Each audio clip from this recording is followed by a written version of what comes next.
Wow, I feel so blessed to be here with the Jones Family Philosophy Forum and the Palmetto State. Oh my goodness, it's an honor, it's a privilege to be here with all of you. It was a shock to be asked to speak here, and it was a no-brainer. I had to say yes. I'm here to talk to you about what chiropractors have in common. That is actually my thesis paper topic, and it has a subtopic, Are we making chiropractic too small? So I want to begin by asking you a question. By a show of hands, who here has a father either living or deceased? We figured it out. Ready for the next speaker. Thank you. You've been lovely. Okay, so we figured out we all have a father, either living or deceased. By a show of hands, how many of those fathers had a quirky phrase that they used, that they would use to try and teach you a lesson? Show of hands? Okay. But my dad had a million of them. He was like Rodney Dangerfield. He had a million of them.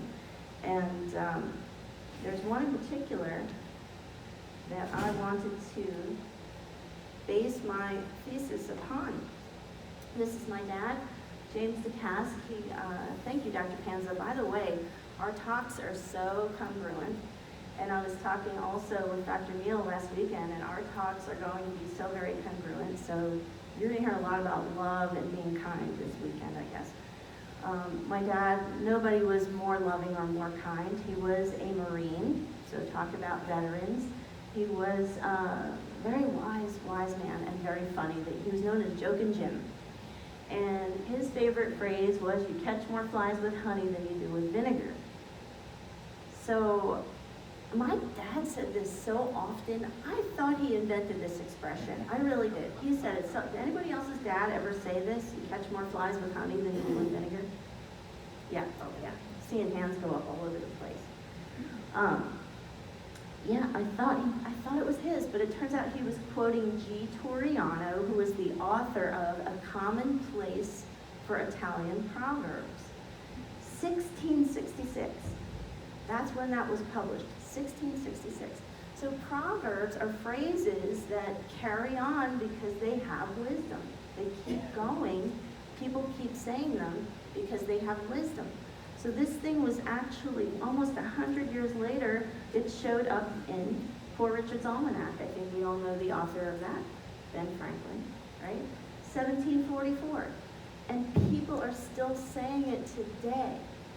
So why did I want to base the premise of my thesis paper on you catch more flies with honey than you do with vinegar? Well, let's go back and say, why did Dad use this expression so much with myself and my siblings? He would use this expression if he felt like we were being too caustic or too harsh with people, too judgmental. And when I look around, I really feel like chiropractors are so hard on each other. We're really harsh, we're really caustic, we're really judgmental of each other. And maybe it's time for that to change. I really feel like it is. So I want to go back to the beginning. I want to go back to my beginning, at least. How many of us in the room were adjusted at age 13 or earlier?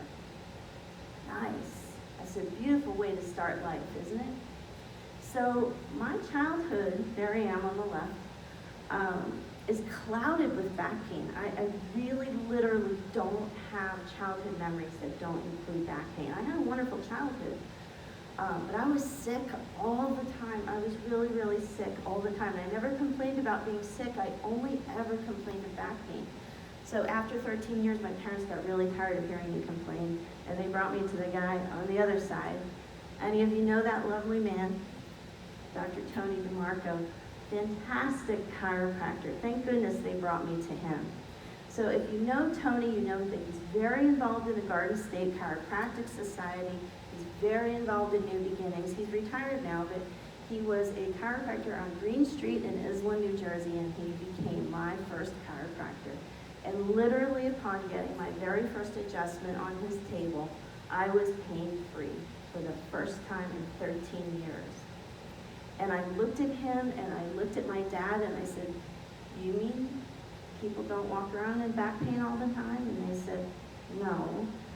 So that was an eye-opener for me. I mean, it was literally like somebody gave me 20/20 vision for the first time, and I realized I had to become a chiropractor. There was no going back. I never regretted it. And so Tony, not just really involved in Garden State Chiropractic Society, from which I later got a scholarship, not just a fantastic chiropractor, not just involved in New Beginnings, but is a huge proponent of Sherman College. I don't know if you know that. And so it was a no-brainer.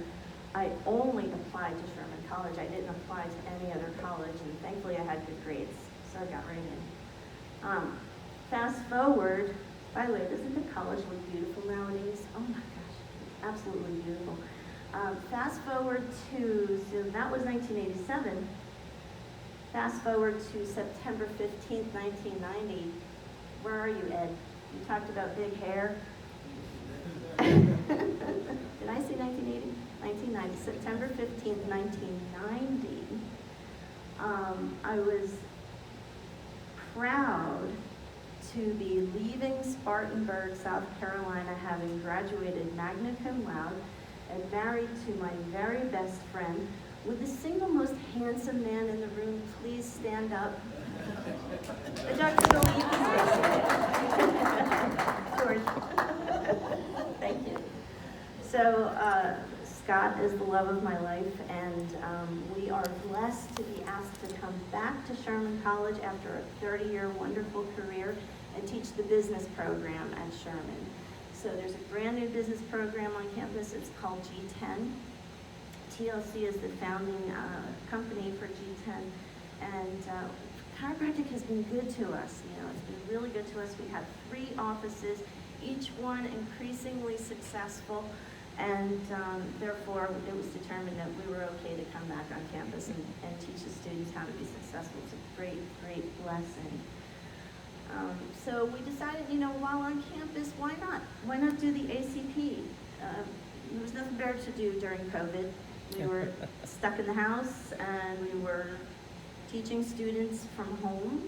We were online teaching, and the college was offering ACP on campus, the Academy of Chiropractic Philosophers, and we said, yeah, why not?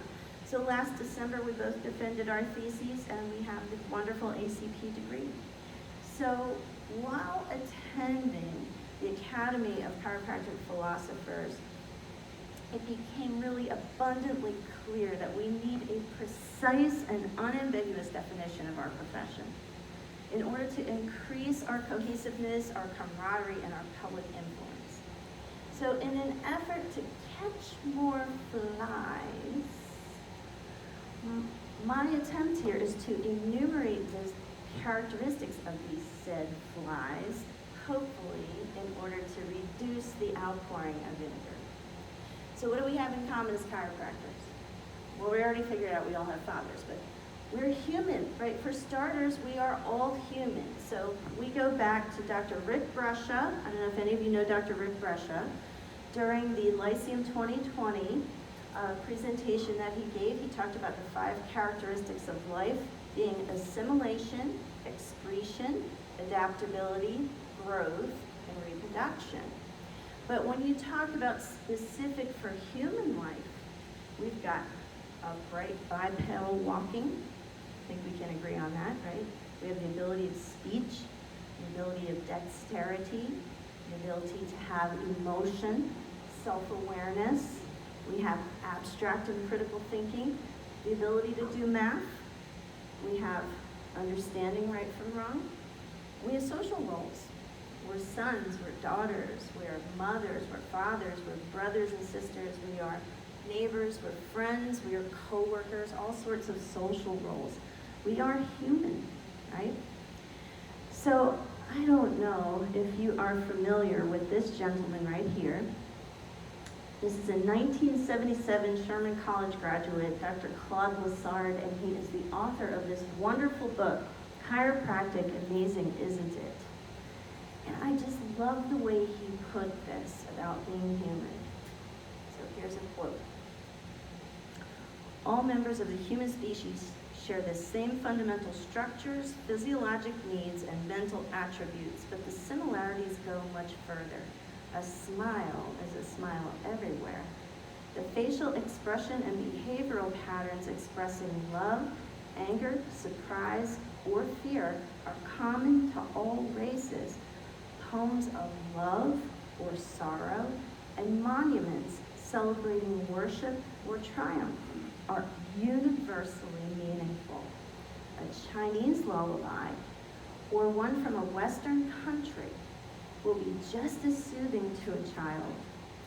Cosmetics have been found in Neolithic remains and have been used by all people at all times, as have masks, kingly robes, and decorative arts. Irrespective of origin, people are more alike than they are different. Father Curtis Clark put it this way: we are uniquely the same. I love that. We are uniquely the same. What does that mean? It means we're all the same, but we have subtle, unique differences. I absolutely love that. So later on in this wonderful book, Dr. Lessard is talking about if we broke the human body down to its elemental compounds, its fundamental components, we could actually say what the cost of those chemicals were. Does anybody know this? Anybody read this article? Do you know what the cost is? I've seen a t-shirt, I forget what it was, $300, something like that. Oh, it's way less. Anybody know what the cost is if we broke this thing down? Somebody take another guess. It's, $80? oh, you're so close. So close. Very closest one, Dr. Neil Cohen, he said 96 cents is 98 cents. 98 cents. If we broke the body down to all of its fundamental components, we would cost 98 cents. And so Dr. Lessard says, well, surely those 8 pints of blood that are circulating in our body is worth more than that. I had to look that up. 8 pints of blood is worth anywhere from $1,000 to $1,200. And then so Dr. Lessard says, well, surely that insulin that's circulating in our body is worth more than 98 cents. I had to look that one up. People are paying $100 a month for insulin. And then he says, well, what about interferon, right? So we make interferon, that helps us combat disease, it helps us battle disease. It turns out that interferon is costing millions of dollars in the laboratory per ounce to be manufactured. Millions of dollars per ounce in the laboratory. So Lessard says, it is the inborn wisdom of your body which is capable to transform 98 cents worth of substances into chemical compounds and fluids worth millions of dollars. And don't we know it? Because we're chiropractors. So we knew that already, right? So this is just the beginning of what we have in common as human beings, as chiropractors. So, the National Board of Chiropractic Examiners issued this executive summary in 2020, and from this I got to see who out of the population is gravitating towards chiropractic. Who are we attracting? This will help me figure out what we have in common. So it turns out we are 66.2% male, 31.8% female. There's an increasing trend in the number of non-white chiropractors under the age of 30. There's another increasing trend in chiropractors possessing additional academic degrees under the age of 40. The majority of chiropractors report using research in their practice. A large percentage describe theirs as a general practice. We have specializations in athletics, pediatric, nutrition, orthopedics, injuries, and rehabilitation, all coming in at about 40%, and a wonderful 65% report that they provide wellness and maintenance care. Yay. So, bear with me a little longer. The average chiropractor is a sole proprietor who works 30 hours weekly. Does this sound familiar to anybody? Spends the majority of their time on patient care. They tend to work in cities and suburbs, accept insurance, and take x-rays. Now this one you're all going to know.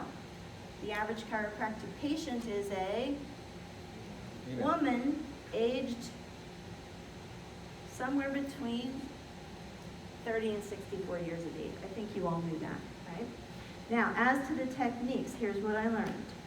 Greater than 95% claim to use diversified and extremity adjusting.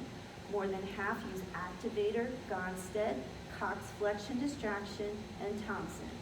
More than a third use SOT, applied kinesiology, NIMO, receptor tonus, and cranial adjusting. Less than a third use Palmer upper cervical, HIO, Logan basic, Merrick, and Pierce still wagon. So we know where we stand with those techniques, right? But how many people a year get adjusted? You know? How many people? How many people a year get adjusted?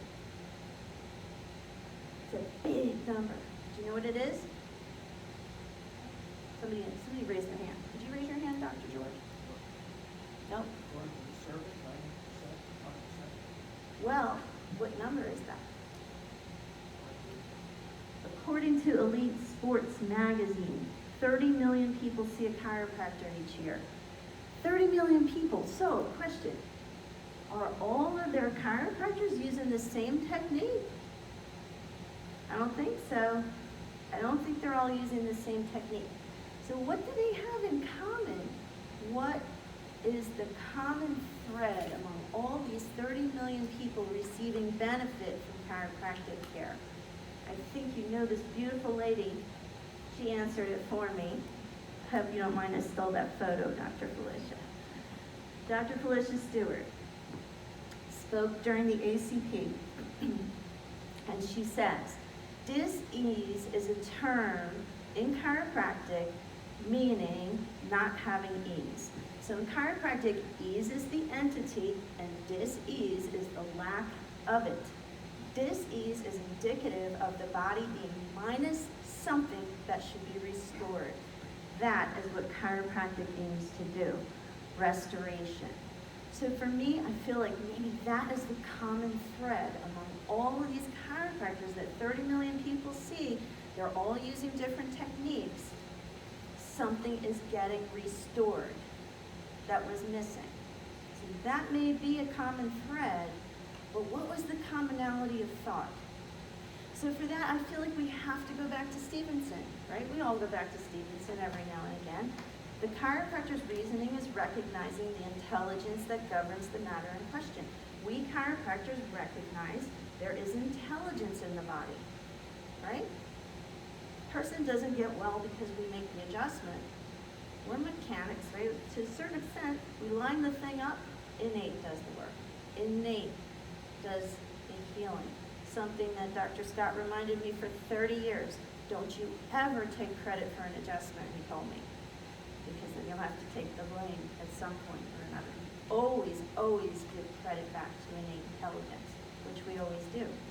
If B.J. Palmer were standing right here, he would say something a little more abruptly, a little more bluntly.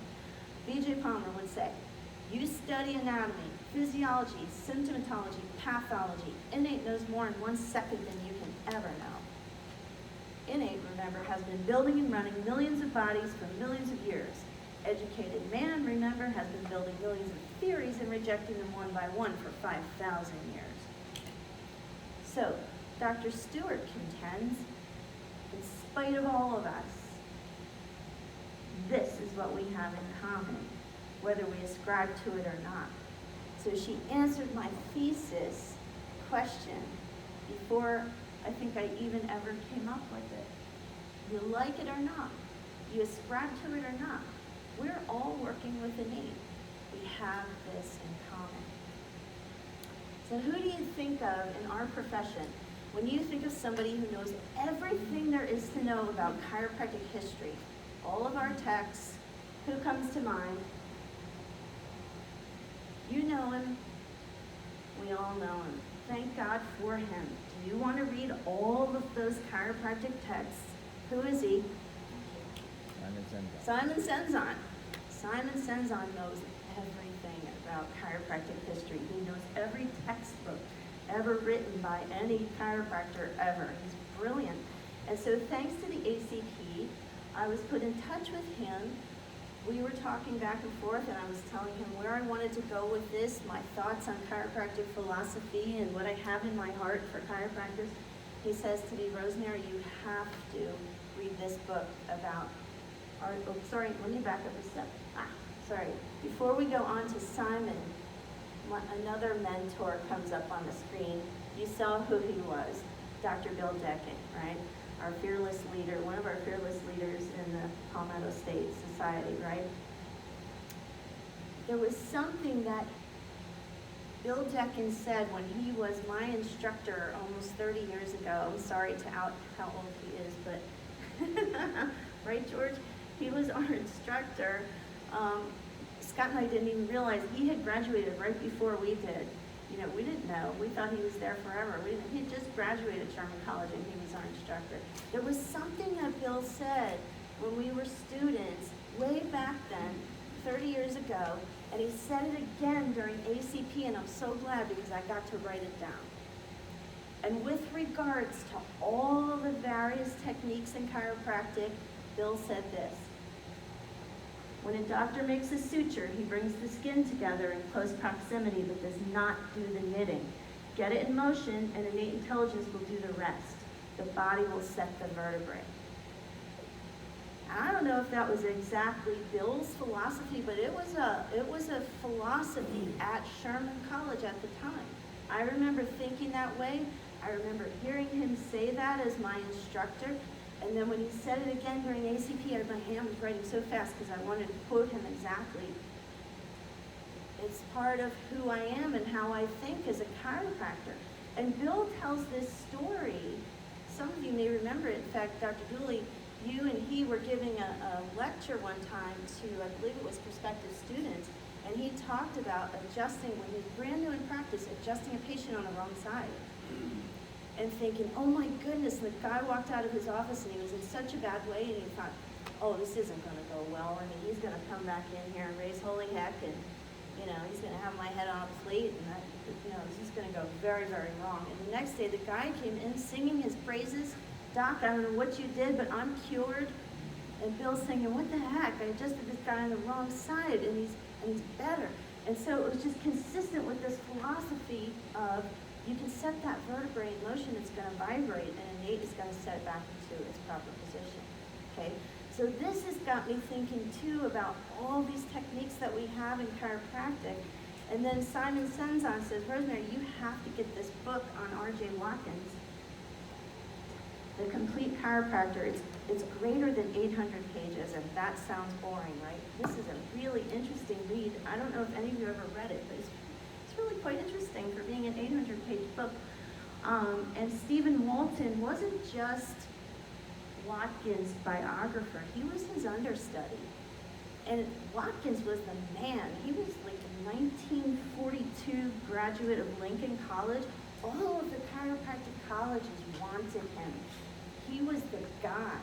He was considered a pioneering chiropractor whose knowledge of early adjusting techniques was unmatched.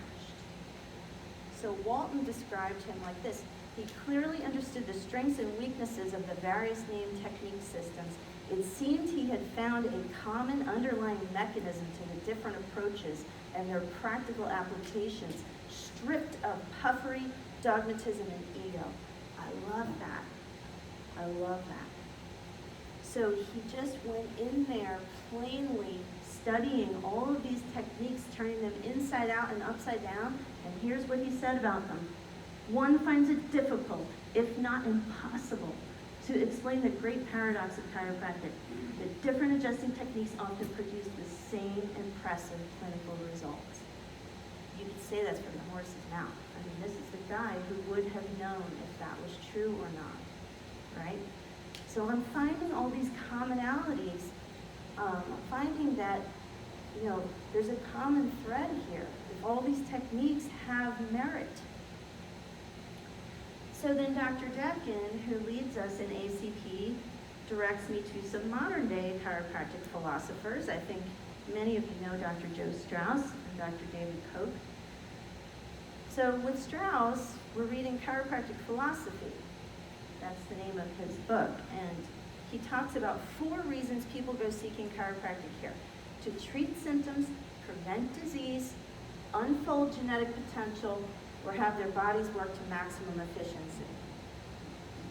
And then if we consult Dr. David Koch in Contemporary Chiropractic Philosophy, that's his book, he'll say, how can it be that generation after generation of people, many starting with an attitude of skepticism, have come to view ongoing chiropractic care as one of the very pillars of a healthy state of being?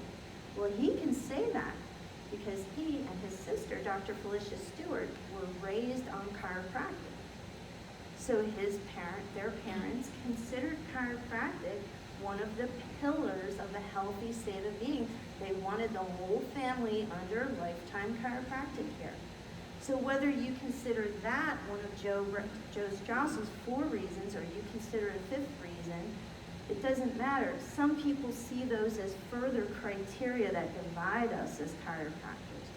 I see it as another criteria that unites us as chiropractors, because we're, pardon the expression, if we are one of the mixingest of mixers or one of the straightest of straights, people still come seeking us for all of these different reasons. It's another thing that we have in common, okay? If BJ were standing here, I don't know why I'm always going to my right side, but maybe it's because just my right hand is free. If he were standing here and we were to ask him, he would say, and we chiropractors work with the subtle substance of the soul.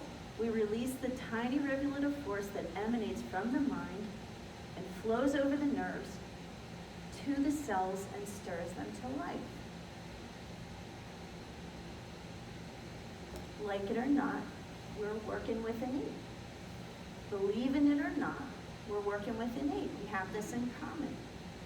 Now, if Judy Campanelli were standing here, former president of the ICO, she would say, chiropractors don't work with what's wrong with people, they work with what's right with people. You could simply state it like that, right? So we had another brilliant modern philosophic mind with us in ACP, and that is the Vice President for Academic Affairs, Dr. Joseph D'Onofrio, and he states, it's not the method, it's the objective. It all comes from a fundamental understanding of what we are doing. So replace the word method with technique. It's not the technique, it's the objective. It all comes from a fundamental understanding of what we are doing. And then we have Dr. Mitzi Schwartzbauer, who also got her ACP. She's an instructor at Sherman College. She led a Lyceum 2020 presentation, and she said, truth is not concrete, but shouldn't it be focused? We need to agree on an objective, locate, analyze, and correct vertebral subluxations. And I could not agree more. I agree wholeheartedly with that statement. It should be part of the definition. If we're working towards a definition, that should be part of it. So if our very purpose, our intention, our objective, or our mission is to locate, analyze, and correct vertebral subluxation in order to restore ease to the body, we're coming to a more cohesive definition. And during the ACP, we had a mystery guest. I don't know if any of you are familiar with this lovely gentleman who is the founder of Sherman College. Dr. Tom Gilardi was saying virtually the very same thing. He said, mission is everything. He goes so far as to say it's not even the philosophy, science, and the art. No one owns anything. There's no right or wrong answer in philosophy, he said. We go back to that. Mission is everything. Mission equals objective. Method equals technique. So we're saying it's not the method, it's not the technique. It's the mission or the objective.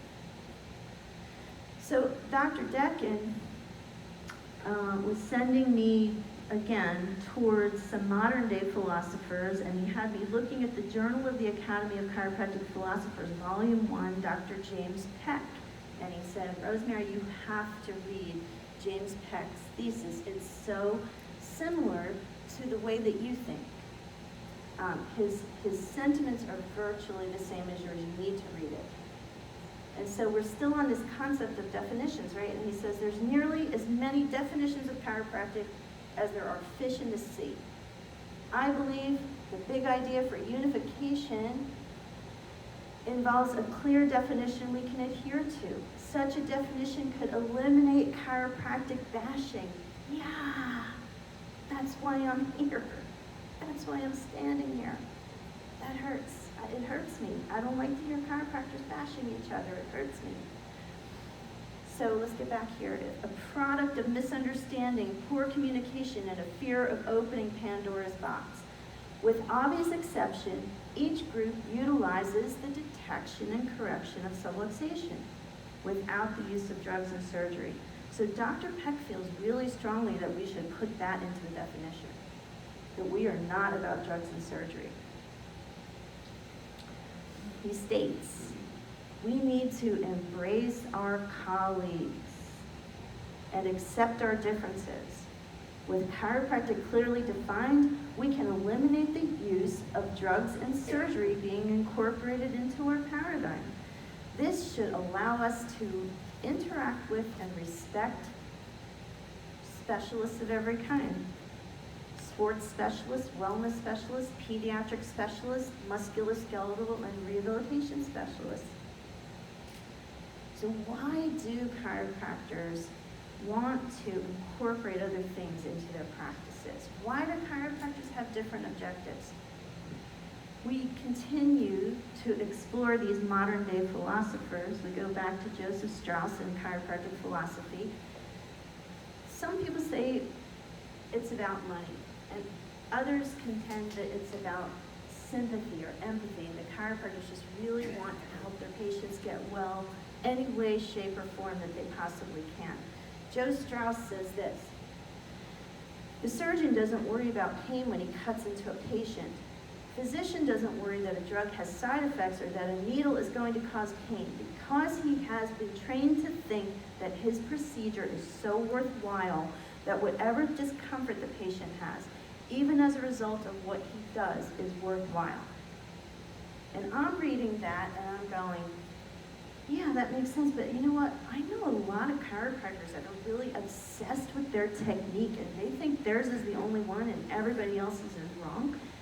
That thing that Joe Strauss just said right there could explain that too.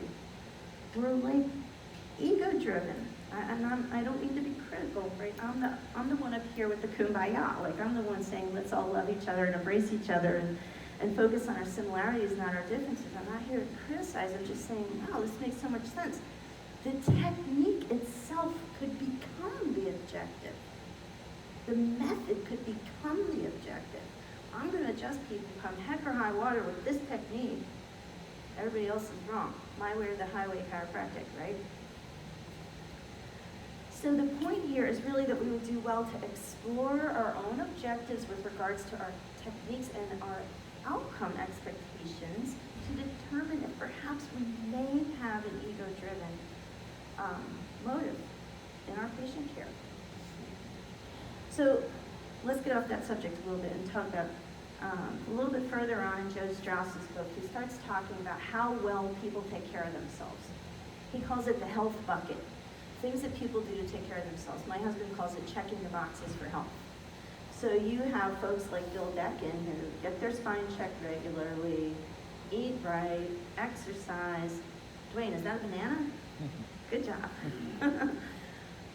Get plenty of rest, check all the boxes for health, and then, you have other chiropractors who couch potato, junk food, up all night, like they just, So we have the global population of people who take care of themselves, people who don't, and a whole spectrum of people in between. And then we have Americans, bring it in a little, who take care of themselves, people who don't, so bring it in tighter. Now we have that whole group of chiropractors. What do we have in common? Again, we have the same spectrum of chiropractors who take care of themselves, and then that's the other end of the spectrum, chiropractors that don't take care of themselves at all. And so the point is, how well we take care of ourselves is based on our values. And our values is based on our belief system. So when we talk about belief system, then we need to consult that other day, modern day philosopher, Dr. David Koch, with his contemporary philosophy. And he's talking about that part of the controversy within the chiropractic profession is the use of the term universal intelligence, because some people equate that with God. And so there's people who think that it's unfair. Why should I have to have a belief in God in order to understand or appreciate chiropractic? There's people that think that's unfair, right? And Dr. Koch counters that with, saying universal intelligence, that's just a naturalistic assumption. It's not contradictory to a belief in God, but it's simply not the same thing. So he's a wordy, isn't he a wordy? So he really understands, he dissects every word and every concept. And so he believes too, that our founding philosophical principles are not beyond intellectual criticism and that they can evolve with our knowledge and understanding of the world. I appreciate that about him. Who else is doing this? I don't know if anybody else is really doing this, taking our founding principles and dissecting them one by one and saying, are they worded exactly right? We do this in the ACP, by the way. And if you haven't taken the ACP, I hope you consider doing it, because some really cool conversations happen in that room. So because we are trying to determine what chiropractors have in common, I was really curious to see how many chiropractors actually believe in a supreme being. So upon investigating, I found out it's greater than 80%. Greater than 80% of chiropractors subscribe to a metaphysical belief in innate intelligence. So 88% of chiropractors self-identify as Christians. 87% of Americans in general believe in God. So it's very consistent with the American population. But here's a cool thing that I found in that complete chiropractor book. Regardless of our belief in God, innate intelligence, universal intelligence, or nothing at all, the world's most intelligent scientists have concluded that the arrival of human life on this planet, with all of its vast complexities and levels of organization, could not be possible without an intelligent life force behind it. We are hearing that from the world's greatest scientists. Here's what Dr. R.J. Watkins said. Sir Frederick Hoyle, a mathematician and astronomer who coined the term Big Bang, that's the coolest part about this, who coined the term Big Bang, came to the conclusion that the odds of such a complex system being created by random chance was 10 to the 40,000th power. That's 10 with 40,000 zeros, more than the number of atoms in the universe. The chance that higher life forms might have emerged in this way is comparable to the chance that a tornado sweeping through a junkyard might assemble a Boeing 747 from the materials therein. Isn't that cool? I love that. So this is a mathematician and an astronomer who comes up with the term Big Bang, and then he disproves it. This thing is too intelligent that it could have just evolved on its own without an intelligent force being behind it. I love that. ACP is so cool. You guys should do it. And what's great about chiropractors is we have almost this inherent knowledge of this, or at least a reverence for it. Most of the chiropractors that I've met anyway.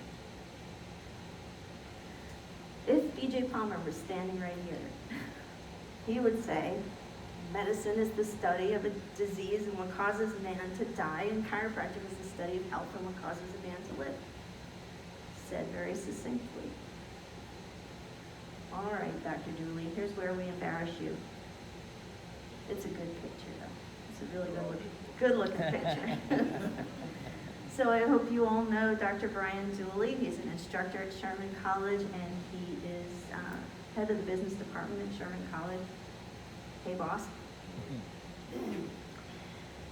He did this in-depth presentation of chiropractic definitions. He pulled these definitions from chiropractic associations, from dictionaries, from insurance companies, from individual states, from green books, and he posed this question: why do people drop the word philosophy when they go to define our profession? Why do they do that? So it led to this big discussion in ACP.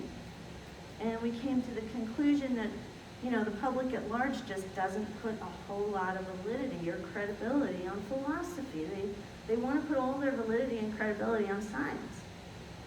And Dwayne hollers from the back of the room, but philosophy steers what we do, and he's right? We had a lot of heavy hitters in our class, didn't we, Dr. Rossi? So we came to the conclusion in ACP that maybe we need some operating definition. Maybe we need more than one. Maybe we need different operational definitions, like one for the public at large and another one for chiropractic colleges. But in any case, it's a worthwhile endeavor. So at Team and Life Conditioning's first virtual seminar of 2020, there was a discussion similar to this, this concept of philosophy. We like to have a lot of philosophical discussions in Team and Life Conditioning, TLC. Do we think we need to be either religious or scientific? Do we need to be either? And so what came from that discussion is we don't have to be one or the other. We don't have to be religious or scientific. We don't have to be, quite frankly, mechanistic or vitalistic. There are spectrums everywhere. We don't have to be so-called evidence-based or philosophical. We can be both or all of the above. Let's go back to David Koch a second. He quotes Sir James Jeans from 1932. The universe begins to look more like a great thought than a machine. It's the marriage of these spiritual concepts with science. We look down the high-powered microscopes at subatomic particles, and they are acting intelligently beyond anything anybody can explain. We're looking at subatomic particles behaving intelligently. Unexpected every time. So why does it serve us to determine what we chiropractors have in common? So it was at this Direct to You Showing Up seminar that it was stated, the infighting that we have does not move us forward in our profession. Canadian chiropractor Dr. Scott Martin added, we need to respect each other, because if we don't respect each other, how can we move forward to change? We can be vitalistic chiropractors in a scientific world. It's a both and. So he's coining this term, both and. If it catches on, you'll know where it started. Dr. Bill Hanush is another Sherman College graduate who was in attendance at this Showing Up seminar. And he said, each chiropractor has a different approach, but we all have the same goal, to correct subluxations. That's what Dr. Mitzi Schwartzbauer said. And Dr. Dean DePice, who is the co-founder of TLC, said, stop laboring to divide people.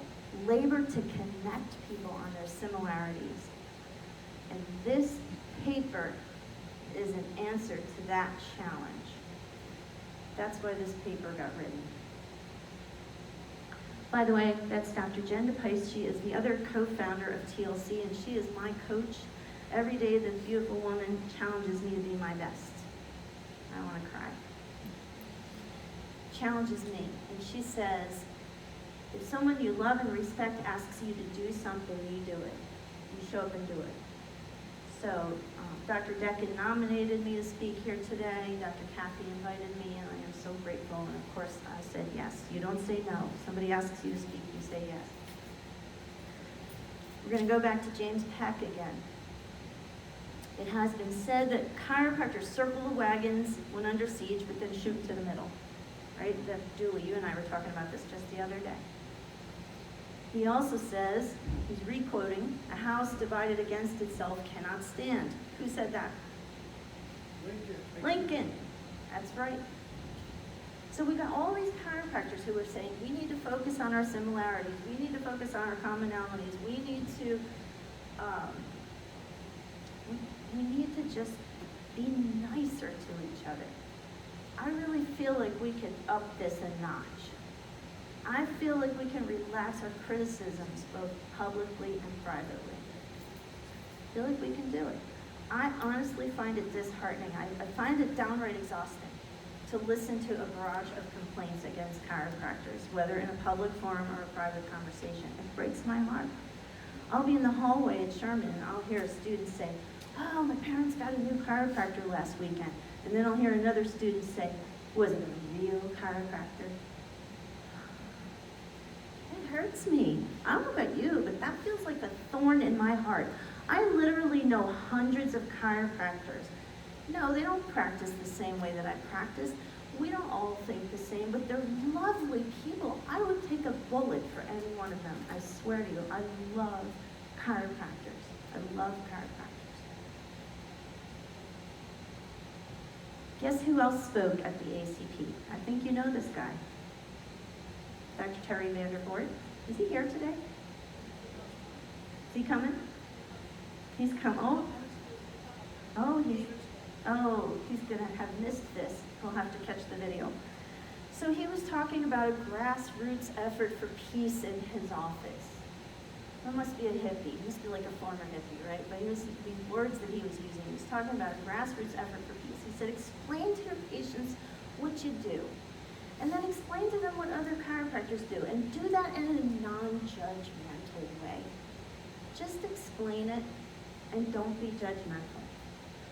And then we have Mahatma Gandhi, who, like, his very photograph is symbolic of peace, right? You look at that and you just suddenly feel better, like you feel peaceful. And he was quoted or misquoted as saying, "Be the change you wish to see in the world." So some people will say, "Oh, it's paraphrased," or "he never said it," or "it's a misquote." I don't care. It's still one of my favorite expressions in the whole world.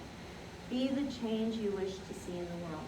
To me, that is so symbolic of my Christian instruction. To love our enemies and pray for people who persecute us. It's also symbolic of the golden rule. Do unto others as you would have others do unto you. There's also people who say, don't gossip about somebody if they're not there to defend themselves, right? It's just kind of like moving in the same direction. If we were to examine what peacemakers do, negotiators, mediators, if modern day peacemakers, negotiators, they would say to us that tolerance, the word tolerance, is a passé term. Did you know that? It's like almost politically incorrect to say tolerance anymore. We don't say tolerance. We now say it's a point of respect at which things differ. I like that better. Now we don't have a tolerance for things. We have a point of respect at which things differ. I like that. It leaves room for everybody to have an opinion, at least to say, right? We need to create safe spaces and inclusive environments. That's what they say. Just so people can express themselves. So if we go back to this aforementioned topic of, is my method or my technique becoming my objective? Can we just agree to relax our stance upon the efficacy of our technique in favor of Dr. Watkins' point that all chiropractic techniques get remarkable results? And can we just agree on our lexicon, our verbiage, our language, and agree to use the word subluxation and adjustment? Can we just keep those words protected? And go back to Dr. James Peck's point of let's keep this a drug-free, surgery-free profession. Then maybe we could keep chiropractic protected from medical persuasion, from whatever, any kind of undue influence, and maybe keep generations healthy and unsubluxated as a result. I feel like we're making chiropractic too small.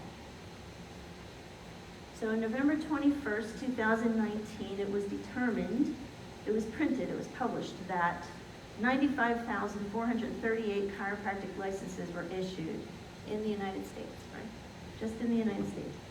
The ACA contends that 3,000 chiropractors are in academia. So if you were to take the top number and subtract the number of chiropractors working in academia, you would come up with 92,438 chiropractors eligible for practice. Now, that's not to say that those of us in academia are not eligible for practice, but let's just say for the heck of it, let's just subtract the number just to come up with a number.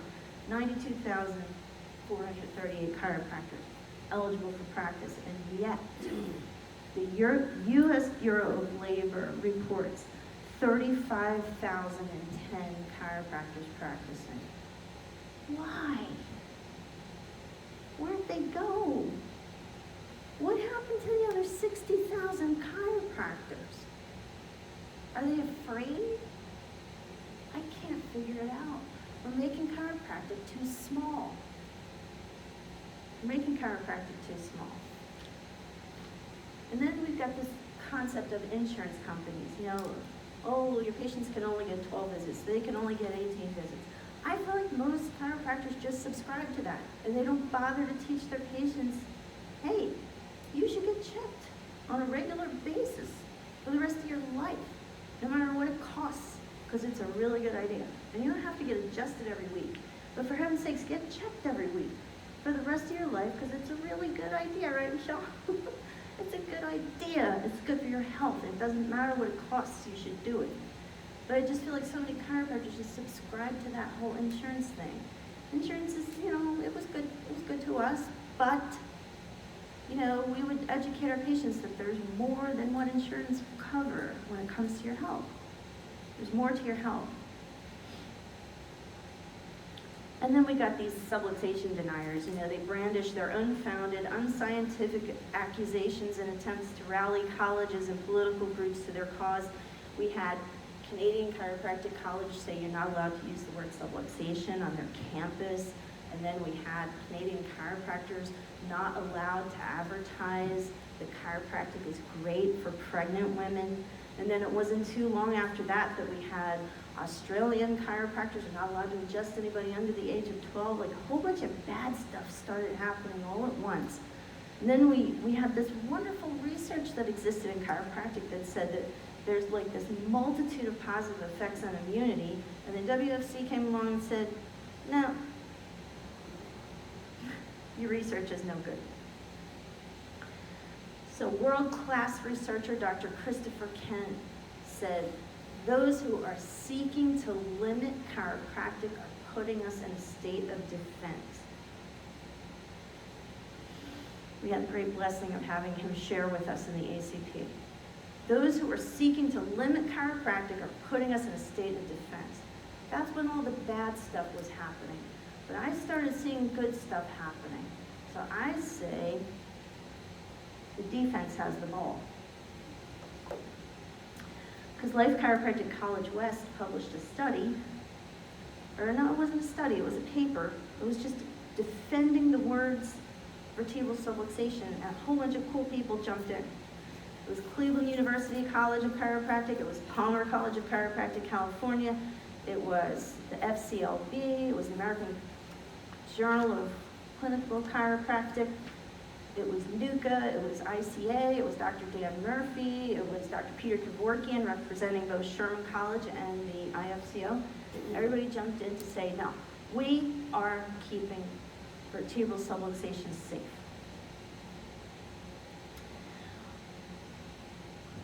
One year later, we had the ICA publish Immune Function in Chiropractic. What does the evidence provide?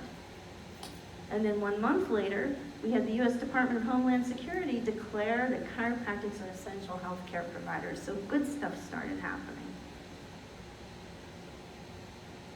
And we had Christopher Kent himself with the Foundation for Vertebral Subluxation, along with the likes of Matt McCoy and Simon Senza and a whole bunch of other people who are way smarter than I am, go back and say to the WFC that there's what they spewed was fatally flawed.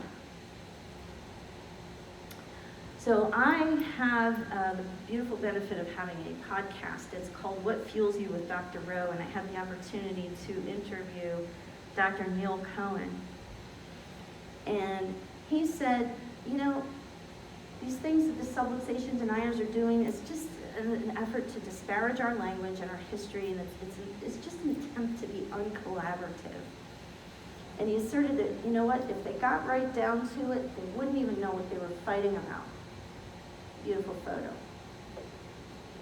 And Dr. George Curry was a part of that document that Life West put out to protect vertebral subluxation. He said, those within our profession who wish to do away with the term subluxation are attempting to erode the very foundation upon which our profession was predicated.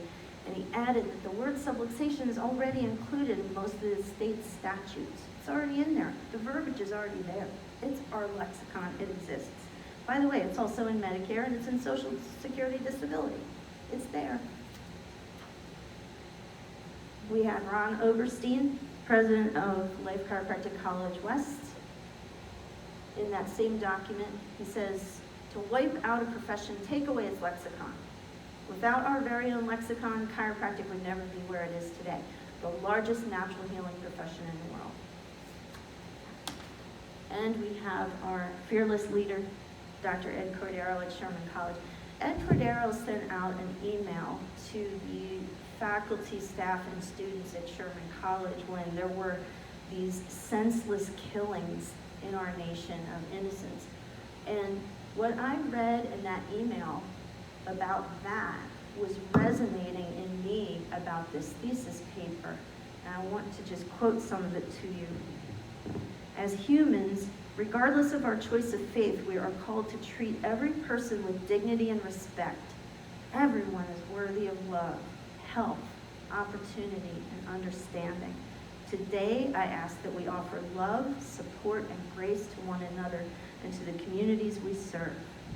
We can extend a listening ear, share a supportive word, and offer space for others' feelings.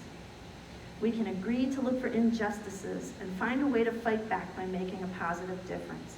We can look closely at our own personal biases and take action to correct them.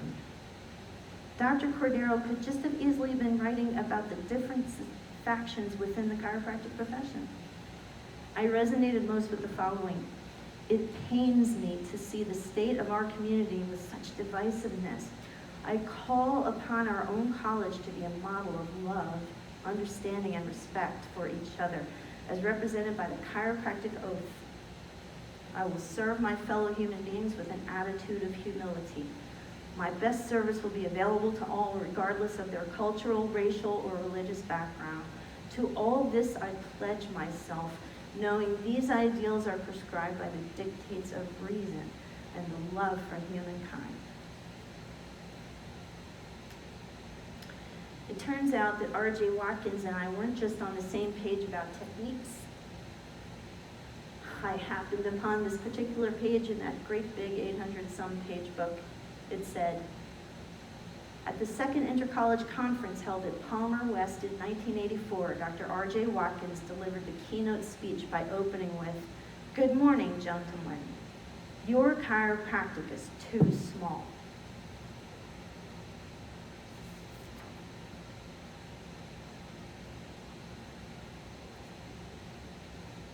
We kind of owe something to these guys. I feel like we do. We have the founder of chiropractic, we have the developer of chiropractic, and these guys worked their fingers to the bone for this profession to create it and develop it, and they created this sacred trust, and they handed it to us sight unseen because they died.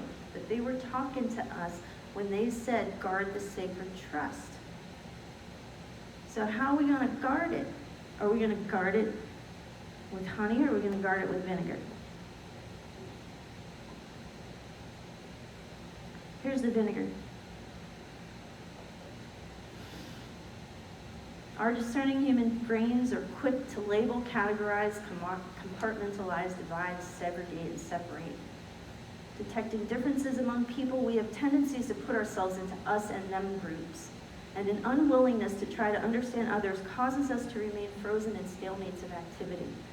How long can we remain in a gridlock of activity before any hope of progress turns to regress? How long will we remain at an impasse before we're willing to open up a funnel for understanding of another's point of view? Here's the honey. That we chiropractors are far more alike than we are different. At the end of the day, we're all doctors, employers, citizens, relatives, neighbors, friends, trying to make the world a better place. We have hopes, dreams, wishes, successes, fears, and failures. We desire that our progeny end up in a future full of choices and freedoms, especially with regards to health. By and large, we are spiritual, intelligent, caring, and concerned providers, trying to protect our tribes from what we believe to be destructive decisions. With small but consistent actions, we can turn the path of regression back to progress. We can discourage discrimination with regards to techniques and philosophical beliefs, and lean into a agree to disagree demeanor. We can determine tiny points of concession in order to make greater strides towards building alliances. At a minimum, we can encourage respect at small gatherings and large, and foster a sense of responsibility in contributing our time, talents, and money for the greater good. Our future is as bright as we are willing to help make it, steadily providing continuous efforts such as volunteering, educating, and funding can help further our beloved profession of chiropractic to serve humanity to live to be its quintessential best.